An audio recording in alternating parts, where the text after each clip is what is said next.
Marvin Agustin, minura ng direktor. Ito nga ang ibinunyag ng batikang direktor na si Olivia Lamasan sa naging encounter nila ni Marvin na kinaaliwan ng madla kung saan ay binalikan niya ang ilang memories sa pagdidirect. Pabirong say niya nga ay namura niya noon ng aktor dahil sa pagpapagupit nito ng buhok. Dahilan para masira ang continuity ng kwento. Ayan.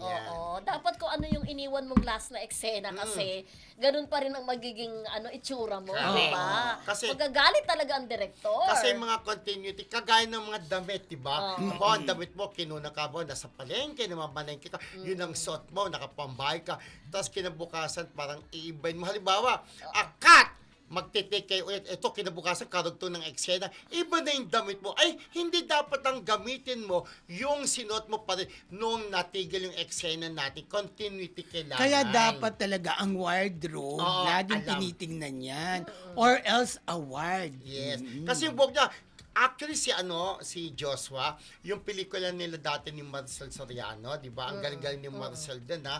Na in siya, hindi siya nagpaano ng bigote. May bigote siya din di ba?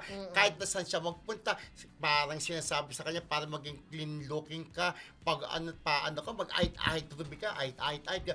Pero hindi niya pina-ait dahil kailangan sa continuity ng mga eksena niya sa pelikula nila ni Marcel. True lalo. Knowing Direct Olive, no? Siguro nakita niya si Marvin. Marvin!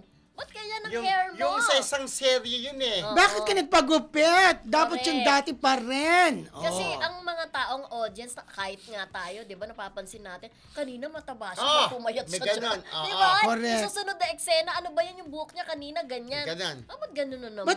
Ba't nag-iba yung damit niya? Kanina ang damit niya, kumakain siya. Medyo Pumunta lang siya sa ba't nag-iba? Ganon. Correct. So, continuity sa Is mga the hindi best policy. nakakaalam. sa mga hindi nakakaalam, very important, di ba? Yes. Oo. Kaya yung pero nung minuta niya, siguro afternoon, sorry Marvin, knowing Olivia Lamasan, di ba? Makikita ako sa tabi mo, dapat gumano. Pero dati si Olivia Lamasan, friendship pa, Baka sa didikit, pagkakaalam no? ko, Oo. laging gumagawa ng movies, di ba? Correct. Tsaka serye. Pero ngayon parang kinalimutan niya na yung paggawa ng pelikula at serye, di ba?